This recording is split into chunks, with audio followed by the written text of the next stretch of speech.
Hey guys, I was just looking at my channel and I realized I haven't posted an update in 5 months, and I apologize for that. I've had a lot going on. I don't have Wi-Fi anymore, so the only time I can upload videos right now is when I get to a Wi-Fi. But anyway, I also went through a very major depression since my last update. I'm doing a lot better now. I won't go into that. Just ask that you all keep me in your prayers. Just a brief update. I actually have some videos that I have made, a few that I've got saved on my computer for when I have time to get to a Wi-Fi connection, and I will try to get them uploaded soon. But just to briefly update you, the last video I posted, we put the chickens and the ducks into the coop for the first time. And I was waiting for my French black copper Morans to be hatched and shipped. So, sorry. My update is, of the 7 chickens that we had from Tractor Supply, one of them had a really, really bad case of scissor beak, and she got to the point where she couldn't eat anymore. Not really. Well, she could still eat, but she was having a hard time drinking because the water would just roll out of her mouth. Her deformity was so bad that her tongue was always hanging out, and it just always looked really dried out, and she started losing weight, and we felt like the most humane thing to do would be to put her down. So we put scissor beak down, and that left us with 6 from Tractor Supply. And of the 6, we only have 2 left. One is a female, the red one, Lucy, and Peep, which, surprise, surprise, is a rooster. A very good rooster at that. He's also very beautiful. I'll have to go out there one day and take a video of him and upload it for you so y'all can see him. So the other ones were all roosters. And of the 4, one of them disappeared. I think he ended up across the road at my neighbor's house. It was one of the twins. It was either Boo Boo or Baba. I don't know. Once they became adults, I couldn't tell them apart. But one of the twins ended up across the road at my neighbor's house, and the other 3 roosters we dispatched and ate. So that's the update on the Tractor Supply. Lucy is actually laying. She started laying on July 24th, and her eggs are fertile. We haven't hatched any because she hasn't gone breeding, and we don't have a incubator. But that is a project that my husband and I are about to undertake to build together, just to say that we did. If it works, great. And if it doesn't, that's fine. So that's my Tractor Supply chickens. Moving on to my French black copper Morans. They were hatched and shipped on April 18th. I paid for 15 of them, and they sent me 16. They sent me an extra cockerel, to help keep. They sometimes send extra males for warmth and for free in shipping. So I ended up with an extra male. I currently to date have 15. We lost one a couple of months ago, about 3 months ago, to heat. Not sure if it was a male or a female. That was during the time when I was severely depressed and wasn't really having anything to do with my chickens, which was odd. But, so of the 15, I have 11 females and 4 males. One of them clucks all day long like a hen, so I actually named him Foghorn Leghorn because he's kind of loud and obnoxious. He's always making noise. He sounds like an old, nagging, complaining old woman. No offense. So he's Foghorn Leghorn. The other 3 don't really have names yet. Peep is the alpha rooster of my pen, and he's an Easter egger. But we have one of the black copper Morans that are trying to come up as alpha, and surprisingly it's not Foghorn. So I'm waiting. We were actually fixing to dispatch 2 of them to send to freezer camp because we really only need one for our breeding program, but I insisted that we keep two in case something happens to one of them. We have a backup. So we were actually fixing to dispatch two of them, but I'm glad we haven't yet, because one of the ones that we chose to dispatch is the one that's trying to come up as alpha. So seeing as how my French Black Copper Moran girls aren't laying yet, I'm waiting it out before I send them to freezer camp, because I want to see, basically I want to wait and see which ones are going to have the traits that I want to pass down to the next generation for breeding purposes. My husband wants to go ahead and dispatch two of them now, because chickens are kind of expensive to feed, especially when they're not laying. But I kind of want to wait, because the whole reason I chose this breed was, number one, for the really dark eggs, which I can't wait to get my first one. And number two, because the purebred ones that meet APA standards and French standards are kind of rare in America, especially down here in Southeast Alabama. You got plenty of people that say, oh, I've got French Black Copper Morans, but they don't even have feathers on their shanks. Okay, mine come from an organic farm in New York. They were raised completely cage free. They were pasture raised. The farm is NPIP, which means that they are inspected by the state of New York to ensure that they do not have any diseases or anything like that. They are purebred. I've got my breeder's license number. So from what I understand, in order to breed mine and show mine, all I have to do is provide the license number from my breeder. I'm not quite sure how that works yet. I've got to study that out.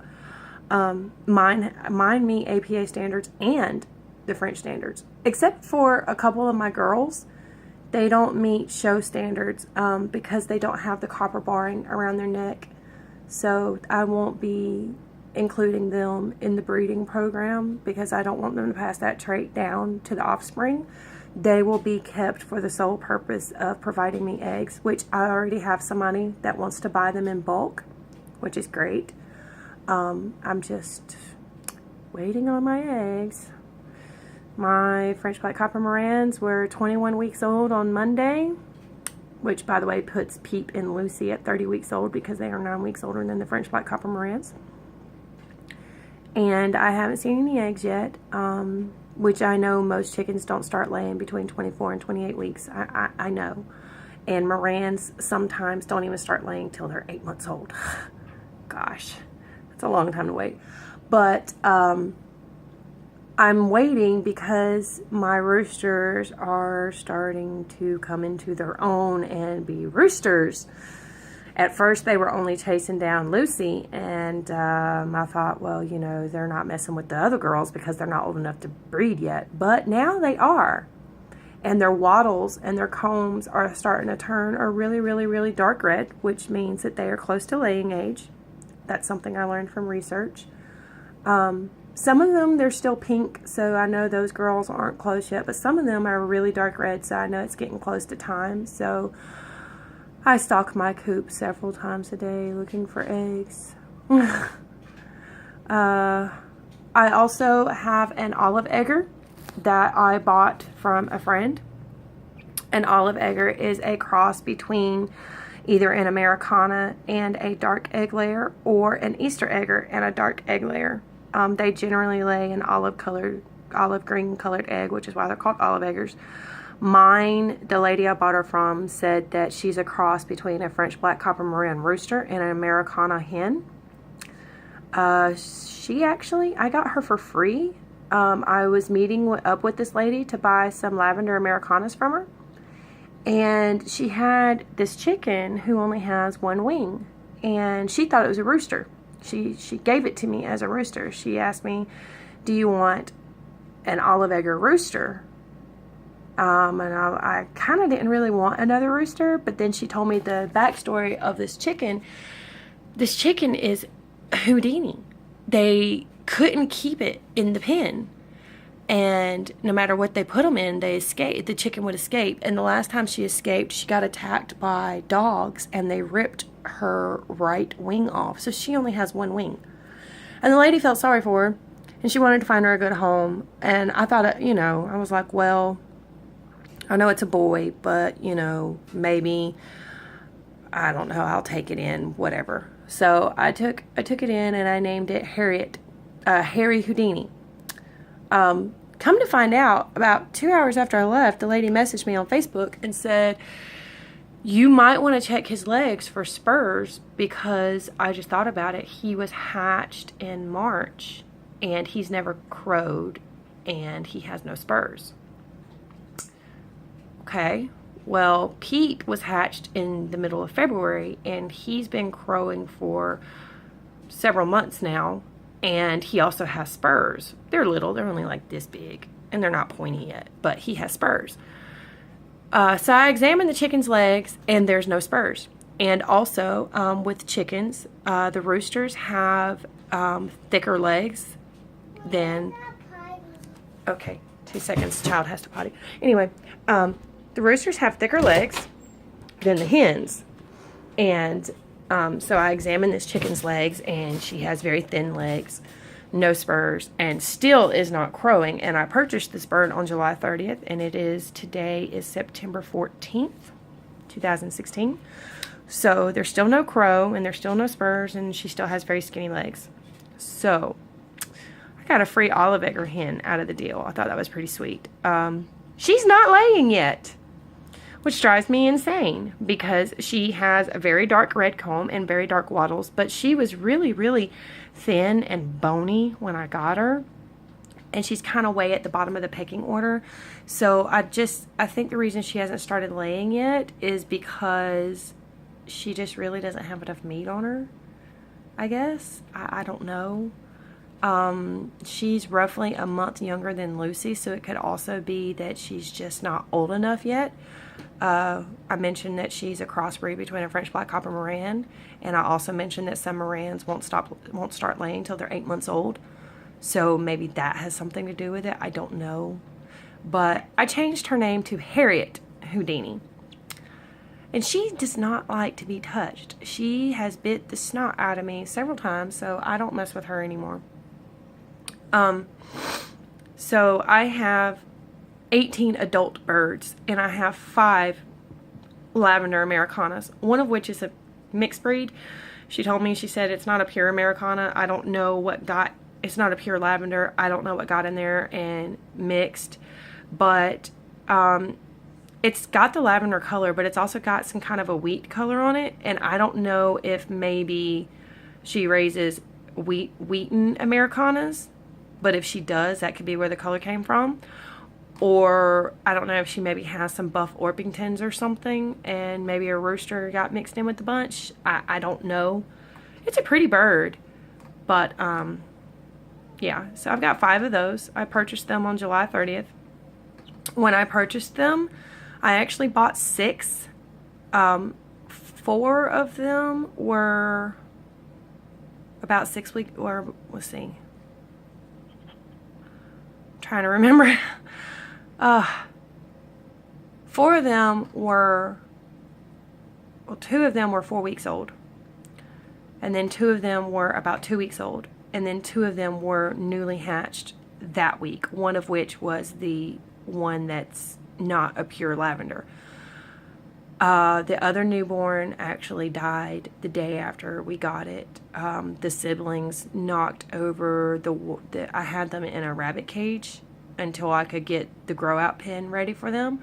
And while I was at work that day and my husband was asleep, because he works night shift, the siblings knocked over the water dish, which flooded the bottom of the rabbit cage, and then they trampled this poor chick into the water. And my husband found it, and he washed it and dried it and everything, but by then it was too late. It done got too cold for too long, and it ended up dying. So anyway, said all that to say that mine are anywhere between 3 and 2 months old, so I got quite a ways to go before they start laying. But when they do start laying, they will give me some beautiful blue eggs. I actually contacted a breeder today by email. His name is Paul Smith. He is registered with the Americana Breeders Club as a certified breeder of 100% pure Americanas. because I would like to get into the breeding and the showing of Americanas. Because so many people in so many hatcheries sell Americanas spelled Americanas, which are actually really just Easter eggers, which are mutt chickens. And no disrespect intended to anybody with Easter eggers. I love all chickens. Mutt chickens taste as good as purebred. They lay pretty eggs. But anyway, Easter eggers are not recognized by the APA for showing, and they don't breed true. So anyway, a lot of hatcheries sell these Easter eggers and label them as Americanas. And people buy them thinking they have pure Americanas, and they can't show them. But anyway, then they breed them and they sell them as, Josephine says hi. They breed them and they sell them as Americanas, and it has lowered the standard for people that are, it's kind of like throwing mud at the Americana breeders. So anyway, I want to get my hands on some that I know these are 100% pure Americanas. I can enter them into a show and there will be no problem. I would actually, next year I would like to start doing poultry shows actually, with my Americanas that I'm hoping to get. I haven't received an email back from Paul Smith as of yet, but I'm waiting. And I know he has a very long waiting list for actually receiving, whether he sends you chicks or whether he sends you eggs, whichever you purchase. He has a very long waiting list. But I'm just waiting to hear back from him at this point just to get some information on it. So I'm hoping to get, I'm interested in his blacks, his blues, and his self blues. And from what I understand, the blues are actually the ones that are lavender. I don't really know, because there's only a certain amount of colors that are recognized by the APA and that meet the standard of perfection for shows. The ones that I know that meet the SOP or standard of perfection are blacks, blues, self blues, Wheatons, blue Wheatons, white, and splash. And I think mottled. I'm not sure. But really the only ones I'm interested in are the blacks, the blues, the self blues, maybe some Wheatons down the road. But right now I just want something that's going to give me that pretty silver lavender color in the long run. But yeah, I'd like to start breeding those and hatching them. And probably in the spring I'm going to see what, or I might do it soon before then, I don't know. I'm going to see what I got to do to become NPIP certified and get certified as a licensed breeder. I don't know what all the ins and outs are for that or the requirements, but that is on my list of goals of things I'd like to do with my farm, which, by the way, I don't know if I've mentioned in my previous videos, but we finally picked a name for our farm, and it's called J&J Farms for Jennifer and Joey. And it's like the little symbol for and, that's like the little 3 with the 2 dots, J&J Farms. Where we've actually decided that we are going to branch out into also raising goats. We're going to get a Nubian milk goat, and then the rest are going to be Boer goats, or Boer, or however you pronounce it. Those are meat goats. We are going to start beekeeping in the spring. We've already got our plans laid for that. And the husbeast wants to eventually get cows, but that's probably going to be like way down the line. Cows are not cheap, and they're not cheap to feed. But we have big plans for J&J Farms, and I'm excited. So that's my update. Over the next couple of weeks, I will be going through my computer and finding the videos that I've taken of my chickens over the past few months, and I will do my best to get them uploaded. But if not, then you have this video as an update. I need to try to make a video of all the pictures that I've taken of my chickens. I'm kind of crazy. I'm a crazy chicken lady. I have more pictures in my phone of my chickens than I do my kids. Yeah, so I currently have 23 chickens total. Hopefully that'll soon change.